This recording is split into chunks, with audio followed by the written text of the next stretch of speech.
Well, it's 3 hours before the game, and we are in Charlotte, North Carolina, in downtown Charlotte. We happen to find just a couple of Carolina fans. Tell me your name and where you're from.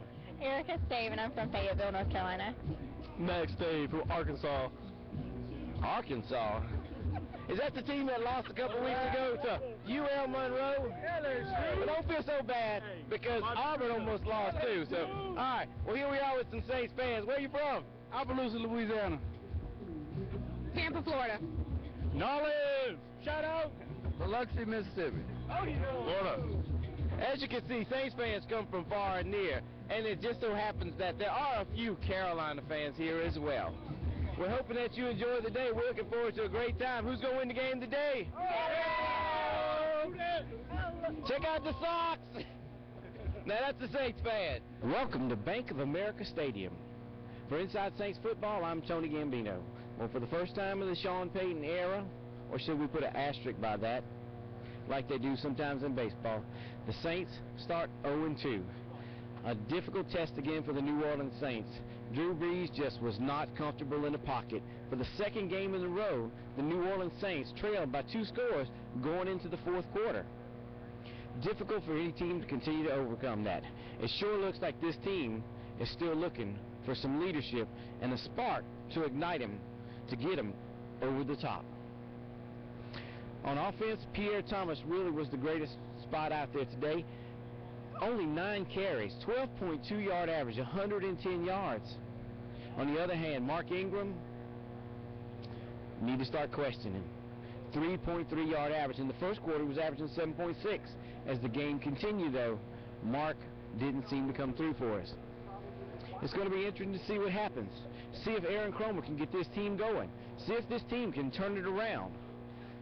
In 2 games, the defense has given up 75 points. 800 yards of offense. Steve Spagnuolo was supposed to come in and be the difference to take us to the next level. We thought there would be some problems with Spagnuolo's defense and the team adjusted early on. But at this point, things need to be turned around. Because at this point, the offense apparently is feeling the pressure to have to score. Coach Cromer still looking for the answers like all of us. Penalties improved, mistakes improved, yet this team still down by 2 scores going into the fourth quarter. Still a 35-27 loss, the last year's Rookie of the Year. We've seen 2 Heisman Trophy winners in a row, and the Saints have failed to both of them. This is not an individual game, it's a team game, but this team right now is in disarray. They can get it back together. Next week they go home, Kansas City Chiefs come in. We'll see if this team will continue to hold together and continue to work hard. Defense a big issue in this game. Special teams really a non-factor. But defense. This team in the first quarter seemed to be holding its own. They got Cam Newton in the offense off the field. Saints come back. Drew Brees throws a pick 6. Turns the game around. Second and third quarter, the offensive line and the defensive line got dominated by the Carolina Panthers. We're going to have to fix those problems here in New Orleans if we're going to have a winning record. Right now, we're going to take you to a segment called Meet at Your Seat. 985-774-1010.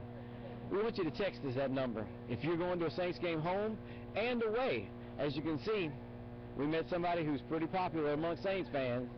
We're going to go to the stands, and here in Carolina we find Abdul the Tent Maker.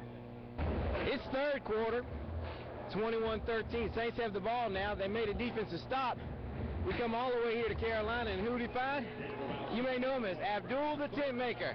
Here it is. Abdul, what you thinking? Hey, what I'm thinking is that the game ain't over. There's a lot of time left. We got Drew Brees right now, got the ball, and the Saints are going to roll, and we're going to take this to the house, baby. There's no way we're going to lose this football game today. Raheem, is he being behaved? He is being very disrespectful, and we need to get him out of here, just like the Saints. Get out of here, Saints!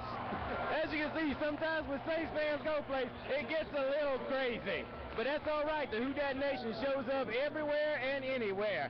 So for Abdul, here at Bank of America Stadium, here in Carolina, who's watching the Paris Television, I'm Tony Gambino, and Inside Saints Football. Woo! Who dat, baby? Who dat?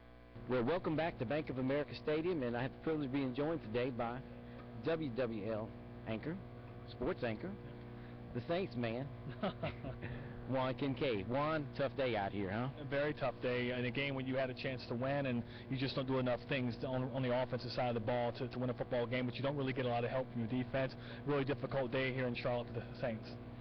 Do you remember a time when 35 points and 800 yards of offense were put up on the defense here in New Orleans? I do remember a number of times where this defense hasn't held up its end of the bargain. That's been one of the complaints about this defense over the many years, even under Greg Williams, is that they haven't brought enough to the table to help this offense out. Look, this team has scored 27 points in this game. They score over 30 last game. That should be enough to win 2 football games before you make you 2-0. But at the other side of it, the flip of it is that, you know, your defense doesn't do enough to get off the football field. Same thing here. You get within 8 points, and next play is a 66-yard bomb to Steve Smith on a wide open play. You can't have things like that. So, I mean, look, while the offense didn't play its best game, it did get off to a pretty good start with a touchdown on the opening drive, but the defense has to get better under this new Steve Spagnuolo system. You can't keep having an excuse of we're still installing, we're still getting used to playing it. At the end of the day, players have to make plays. You say players have to make plays. On the defensive side of the football, are there any playmakers? I think there are some playmakers, but I think Will Smith is a good player. I think Malcolm Jenkins is a good player, but I think you've got to get more players on that side of the ball making plays in tandem. You know, I think what you're seeing is this team, now granted, Aaron Cromer did make a good point. They play 2 unconventional offenses where you have quarterbacks that can make plays with their legs, and that's always dangerous for any football team. But at the same time, when your play is there to be made, you have to make the play, and the Saints far too many times are not making the plays. Does this team miss Sean Payton? Absolutely, without a doubt. I mean, look, one thing I've talked about over the last couple of weeks is that you don't see that fiery attitude from Aaron Cromer. Different coaches have different demeanors, and I understand that. And most times players will play the way they're going to play, no matter who the coach is. But one thing you haven't seen is when a player makes a mistake like last week, where too many false start penalties or non-snap penalties, or this week where guys are dropping balls, what's the first thing Sean Payton's doing? He's in their face telling them either get it right or get off the field. You don't see that with Aaron Cromer. And again, it's a different personality, and you still expect this team to make plays and be successful, but I think a kick in the pants wouldn't hurt from the head coach right now.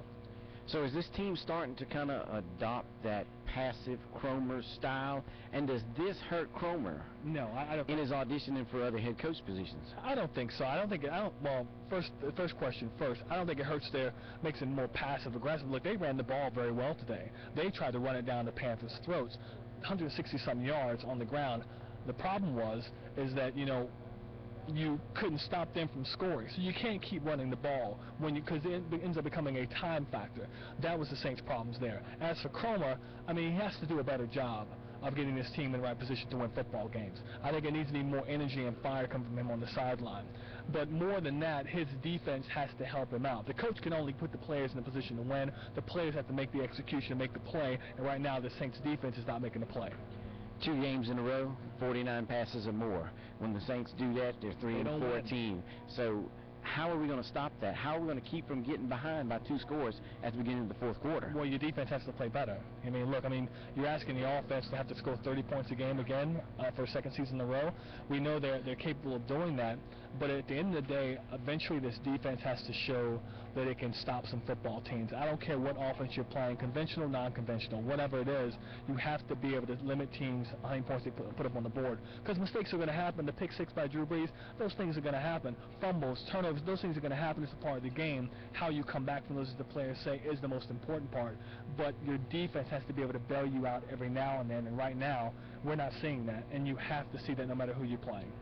Is Drew Brees starting to feel the pressure, noticing that in a couple of games now it looks like in the 3rd quarter, 4th quarter, he really gets jittery back in the pocket? I don't think I thought the offensive line played a lot better today than they did last week. I thought last week they were terrible, maybe the worst unit on the field. I think they played better this week. I think he had more time to make throws, but then you had his receivers letting him down, dropping balls. I counted at least 5 balls, 2 on the goal line, where it should have been touchdowns. You end up having to settle for 3 points. So I think the offensive line played better. I don't think Brees was as jittery. You're going to have pressure. It's just the way this game is played. There's going to be pressure all the time. Players can't block 6 when there's only 5 guys blocking. But I think today they did a really good job of reading the hot read, which was a lot of times Darren Sproles. One complaint I had is there was one series where the Saints could have maybe taken the Panthers by the jugular and gotten some more points, but Darren Sproles never made it to the field. He was your most dangerous player in the 1st quarter. you know, but yet second quarter, third quarter, he was an invisible man. Pierre Thomas picked up the slack from that point on, but go with what's working. Panthers made an adjustment, Saints couldn't make an adjustment, and so you find yourself 0-2 now. Well, the Saints are 0-2. Defense seems to be an issue. Offense, line getting better. Pierre Thomas, effective running the football. But at times during the game, Jimmy Graham disappears. Marcus Colston, for 3 quarters, gone today. Number 1 receiver, not even getting the targets. Those things have to change. From Bank of America Stadium, WWL, Saints reporter Juan Kincaid, and I'm Tony Gambino.